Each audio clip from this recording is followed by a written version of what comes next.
Hey, it's Sean from the Commander's Brew. This week I'm giving you a few quick takes on the new 40,000 Hammer 40k, 40,000, 39,920. I'm bad at math. I'm not going to tell you how to feel about Warhammer coming into Magic and the power level of these Commander decks. That's up to you. But we got some new toys to play with, and I'm going to talk about them. And Darksteel Eric's here too. Ooh, hey, Darksteel Eric here.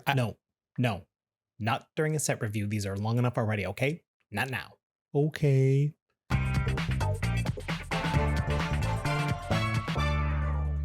Let's get to some of these new legendary creatures. I'm going to start with monocolored ones and then go 2-colored and then 3-color. I'm going to skip some of them because they're not that interesting to me, or I just can't think of anything I'd like to do with them. Consider these first drafts, if you will. But if it sounds cool, let me know in the comments and I might do an episode on one of them. Okay, can we take 1 second and talk about how they've named all these abilities? Mark of Chaos Ascendant. Secrets of the Soul. Double cheeseburger, no onions. I'm going to start with Illuminator Szeras. Mono black historically has been a color that's good at generating extra mana. Dark Ritual is the thing that we named rituals after. We're looking for creatures that we can get onto the battlefield for much less than their actual mana value. Avatar of Woe, Gorex the Tomb Shell, Torgar Famine Incarnate are all ones that cost 8 up front, but we can get them on the battlefield for 2 if we've got various combinations of creatures in the graveyard or on the battlefield that we're willing to sacrifice. Marshmist Titan can start at 7, but goes down to 1, so it's still a net gain of 6 like all those other ones. But 6 is not the best we can do. Shadow of Mortality can get us 13 cheaper, and since we started at a life total of 40, being less than 13 from 40 is not that difficult. Bad at math, remember? It's 27. So what do you want to do with all that extra mana? It's up to you, I guess. I'm just here to get you started. Another mono black commander in Trazyn the Infinite. This seems too good to be true. I mean, they don't put any limitations on what he can do from things in the graveyard. I mean, if you get any mana rock and then put Staff of Domination in there, you can go infinite with mana. Oh yeah, Trazyn the Infinite. And at that point, I don't know, you want a Torment of Hailfire for 1 million, Exsanguinate for 1 million? It doesn't really matter. It's more about the journey, not the destination. Everybody knows you're going to do something infinite up front, so however you get there is going to be the battle. Kharn the Betrayer. When I first read this card, I assumed it was just attacks if able to, but we also have to block if able. We don't have haste, and we've got 1 toughness. So if anyone cared to, they could send a 1/1 token at us and we'd have to block with this and lose it. I guess we could give it first strike, but it's kind of the point that we want to have this be dealt damage so that we can give it to an opponent. We can draw a couple of cards. It's like Humble Defector's older brother from college. Let's get into some of the 2-color commanders. Inquisitor Eisenhorn. This 2/3 for 4 makes a 4/4 legendary flying demon token when you reveal an instant or sorcery from the top of your library. This is like Delver of Secret's older brother from college. But I don't think that's the interesting part about this card. I like the ability that when we do damage, we make that many clues. We're going to want to do a little bit Voltron here, but the interesting thing about clues are they have diminishing returns after like a dozen or so. You just can't spend enough mana to crack 15 of them in a game. So let's use them as other pieces for Tamiyo's Journal, for example. Or maybe we resolve a Clock of Omens and we can use all these clues to multiple untap Gilded Lotus to make a ton of mana. Maybe we use Kuldotha Forge Master not only to untap it a couple of times, but we're sacking the clues we use to untap it so we can get any kind of setup going if it comes to artifacts. We could even untap Tamiyo's Journal a couple of times and specifically tutor for the exact cards we need for our whatever combo you want to do. I hear there's a couple of combos in this game we play called Commander. Lucius the Eternal. This is a commander that doesn't blow my mind. It doesn't seem to open up brand new possibilities of decks at first glance, but I really do appreciate the elegance of the design. Lucius is perfectly positioned so that whenever it dies, we kind of exile it under an opponent's creature, and we are going to plan on hitting that creature with some kind of removal spell a bit later. We'll get Lucius back, and we can keep that thing going. I can't think of a great way to exploit it right now, but it's a really nice way to urge you to brewing a nice deck that has removal. This is perfect if you've got someone in your group who's kind of new and they need a commander that isn't too complicated, but it kind of helps them put the right things into their deck. Well done, designer. Ooh, Deathleaper Terror Weapon. A fairly simple Gruul commander. Most creatures that enter this turn, we're going to want to have haste because that's when we can use double strike. If we don't have haste, the ability's kind of wasted. I mean, do you want to flash in creatures with double strike defensively in a Gruul deck? No. You don't. So obviously things like Rhythm of the Wilds gets great. We can give creatures haste that way. Even a simple enchantment like Fervor. And I did not forget about the Xenagod.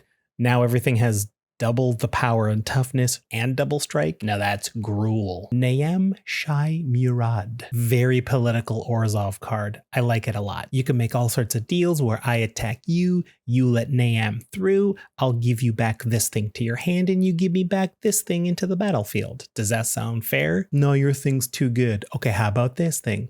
Okay, I'll take that deal. Fun, right? But can we hold our opponents hostage? We can probably find ways to mill a bunch of stuff into their graveyard and probably pick the least impactful thing.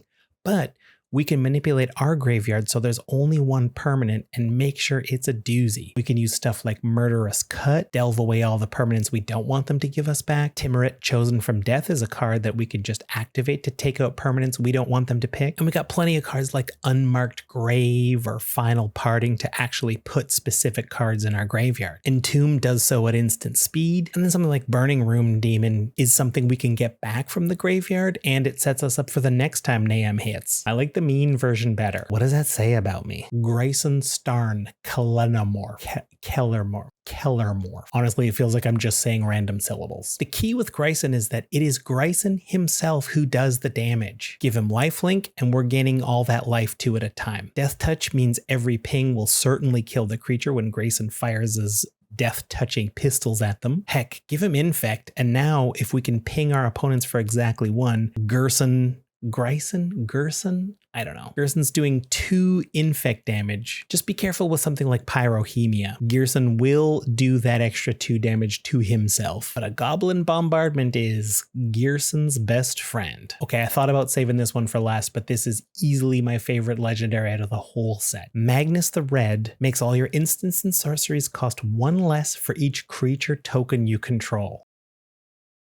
Honestly, I don't even care about doing damage and making 1 spawn creature token. I'm for sure going to fill this deck with cards like Talrand or Poppet Stitcher so that I'm making tokens every time I'm casting instants and sorceries, making future ones even cheaper. Dragon Fodder, Krenko's Command, each of these cost 1 red but pay me back in 2 mana basically. And once I've cast a few spells, I'm going to empty the Warrens for, I don't know, an extra 10, something like that. And I don't need much mana left over beyond that to cast Attempt with Vengeance and make X equal a whole bunch. Your opponents cannot agree to this. They won't give you more tokens. And at that point, I can pull from Tomorrow for like 30, throw in a Rise from the Tides for a single blue to get a whole bunch more zombies. And at that point, I only need red for a Comet Storm to win the game. Seems pushed. Hey, me again, Darksteel Eric, just reminding you to like and subscribe. It really helps out Darksteel Industries. And now, 2 ads, 1 fake, 1 real. Do you want to earn some extra income? Do so as a delivery driver for Darksteel Deliveries. Just sign up for our 7-week certification course on how to drive Darksteel vehicles, and you can make your own hours and be your own boss. Minimum 48 hours per week, you still have other bosses, and you get to go to the bathroom in a bottle. And now the real ad from the Wizard's Tower. WizardTower.com, your place for strategy articles and deck techs. And if you're viewing from Canada, you can use coupon code BREWUNITED to get 5% off your Magic singles if you spend $20 or more. Now, back to the show. Marneus Calgar. Sorry, Marnie, you gotta follow Magnus the Red. I don't often think of a token deck when I think Esper, so it's nice to have a commander that kind of nudges us in that direction. And we might be able to take advantage of stuff like Curse of Disturbance or Curse of the Restless Dead so that when our opponents are doing things, we're drawing cards on their turns as well. We do have blue in the color identity though, so drawing cards is pretty easy. It's just a little extra icing on the cake and allows you to put more cards into the token strategy if that's what you're doing. Free up some room for those counter spells. Abbadon the Despoiler. We're looking for life lost by our opponents. Doing damage counts, so if we've got a little bit of a board, we should be able to get this easily on our second main phase. And it doesn't say that Cascade cards that were in our hand at the time of damage. If we end up drawing cards via cascading, we can cascade with those cards as well. We definitely want stuff like Goblin Electromancer to make these spells cheaper. We want Stormkiln Artist and Bergi, God of Storytelling, so that we're actually getting mana back as we cast spells so that we can do more and keep cascading. And Cascade counts as actually casting the spell, so they trigger twice. This is Grixis Storm, baby. I love a Storm deck. Belacor, the Dark Master. This is a Grixis Demon Tribal Commander, and as long as we save Belacor until later in our play, we should be able to use him to refill our hand a little bit. And I did check, there's quite a few demons that don't cost 6 mana. Baragoth Bloodsky Sire only costs 3 and has a useful tutor ability. Kardur Doomscourge is just a nice ability to have to goad everybody. Nightmare Shepherd is fun. It'll trigger Bellacor's damaged thing when it comes in the first time, and when those things die and become 1/1s, we'll get little pings afterwards. Spawn of Mayhem is another one of these demons that can come down for 3 if we have Spectacle. Oh, and if you're wondering about blue demons, there's exactly 6 of them with blue in their color identity, and 4 of them came from this precon. Last one. That's pretty powerful. Magus Lucea Kane. Putting +1/+1 counters on things is fine, but that's not why we're here. We're going to tap Lucea to add 2 colorless, and then we're going to cast an X spell. It's kind of like we get a free 2 towards it, and we get to copy that spell. But since Magus Lucea Kane is a creature, we can untap her. Every time we activate her ability, we get an additional copy of that spell. Not to mention the extra 2 mana that goes towards that X to begin with. If you've got a board full of ways to untap a creature, your opponents cannot let you resolve her, or at least can't let her have haste. And we obviously want to Comet Storm the whole table to death, but we can also copy Hydras multiple times. Multiple enormous Hydras. Okay, I know I said Magus the Red was my favorite, but maybe this is my favorite. So there's a few of the more interesting legendaries from the Warhammer sets. Let me know if I left out your favorite in the comments. And until next time, you keep being you. The world's a better place for it. See you next time.